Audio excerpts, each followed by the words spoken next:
be more productive alone. Hi, y'all. I'm Dr. Vershern Edwards, and today we're talking about home alone. How to be more productive at home when you are alone. You used to be in the corner office, and now you're in the corner of your bedroom. How to be more productive. Your friends are away, they're not at the water cooler or at the snack bar. So, how do you stay productive? How do you stay motivated when you're working alone?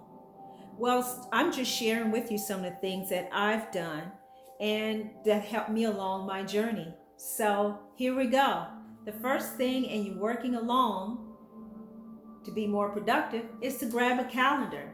Just any calendar if you have one already made, and you want to circle those dates. Circle the dates, circle New Year, just circle all the holidays. This gives your subconscious mind something to work with.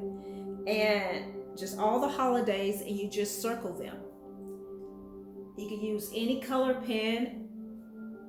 Consistency is always good for the subconscious mind. You want to use one color, your favorite color. That will indicate again to your subconscious mind, we're doing business right now. We're about to get things going. We are woke and we're ready to go. But before all of this even happens, you want to have a spiritual practice down. You want to be able to have something in place when you get up in the morning, when you awake in the morning, so you can feel connected to yourself, feel grounded, that you got support, that the universe is supporting you, and more importantly, you're supporting yourself. You're giving yourself the nourishment that you need. So spiritual practice is at the top. Go out in nature and walk, sing, dance, jump up and down. It's your creativity, it's your connection. And you don't have to call it a spiritual practice. You can just wake up and say, hey, I feel good. That's communicating to your subconscious mind, your higher self, that, hey, I acknowledge you. I know there is something bigger than me going on here. So, and you take each day back to the calendar, and you take each day just one day at a time. One day at a time, that's all we have, sometimes just 1 hour. And this is for 2021. And you take that day and say you start your spiritual practice, or you just wake up and say, hey, and you did that at 6 a.m., write it down. Then you schedule in your work. If you're working from home, and normally if you had that corner office and you're working from 8 to 5, you schedule in 8. And now from 6 to 8, that's usually the time you commute. That's the time you can exercise, you can work out. If you have family, you can be with your family. And then when it's time for you to go to work, you look at your clock and look at the clock on the wall and realize it's time to go to work. 8 o'clock. And what happens if you're late? Sometimes you get docked, or maybe not. If you're on salary, then it doesn't matter, because you clock in and you get paid the same amount. But if you're hourly wage and if you're late, you may be docked. So you may want to put stipulations. If you're 15 minutes late, you take a shorter break, or you don't take a break. Or if you're there early, you start early, you just finish up early in the day. But you document it, and you're giving your subconscious mind something to work with, to organize you, to keep you organized. This is a way of self-check imbalances. So taking breaks, this is the fun one, and the one that gets most people when you are working alone. But also it can be very productive. You can take a nap. Schedule in 20-minute naps a day, or 15 minutes, or your 20-minute workout. So, or 20 minutes of social media, and set the clock. Set a clock for 20 minutes, or find a show that's 20 minutes long, 15 minutes long, however long you want your break to be. And that's the end of your break. Get back to work or whatever you were doing. So, and you continue on, and when it comes to lunch, you just try to keep your normal schedule that you had when you was already at work.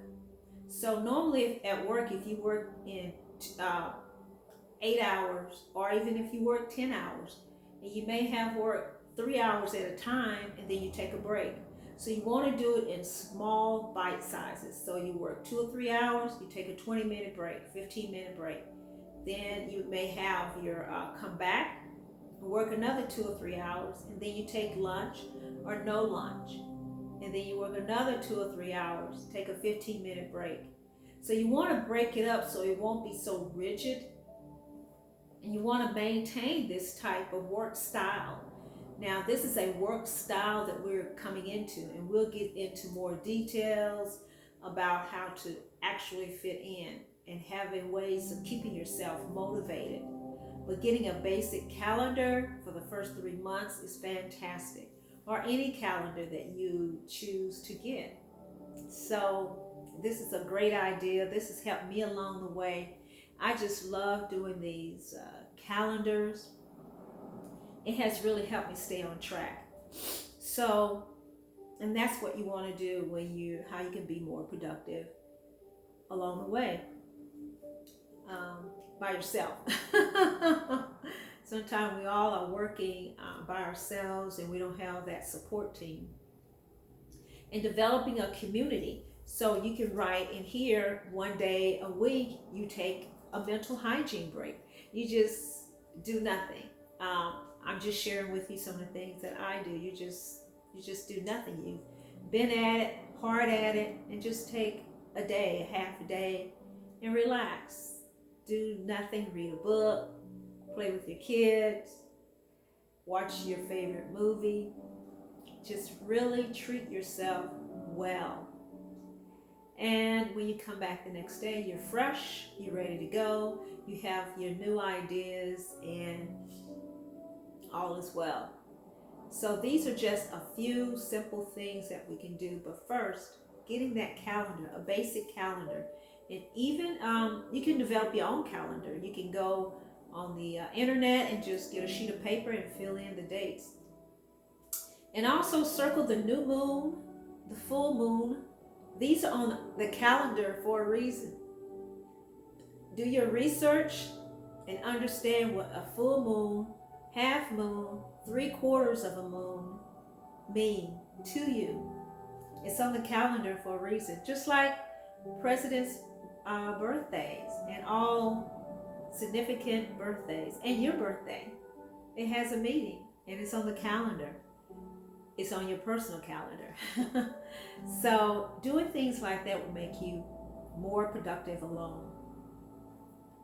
And also your mindset, not feeling like you are alone. I know it's a paradox, but you are alone physically, but you're not alone. That's where your spirituality, your development of who you really are should come through and shine through.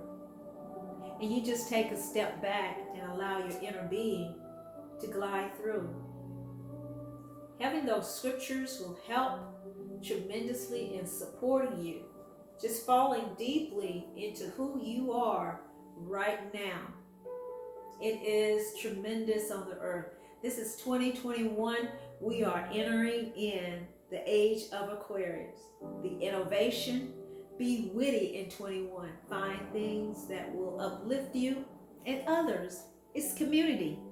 Ask a neighbor. It's community, and I am so happy to share my knowledge on this community and this platform. I'm Dr. Vershern Edwards. Thank you so much for watching, and thank you for subscribing to the channel. We are growing here. Continue to watch the videos. We're going to go into more detail about calendar making, motivation, and being more productive alone. You're not alone, but we are here in 21. So, does anyone guess what will go on? The best way to be prepared is to be prepared. And have fun and enjoy. Thank you so much for watching. Continue to subscribe, share, like, and comment. It's not over, it's just beginning. Be witty, be clever, be unique, but above all, be you. It is so very attractive. The law of attraction at 21 is very powerful. Enjoy. Thanks you for watching. Bye, y'all.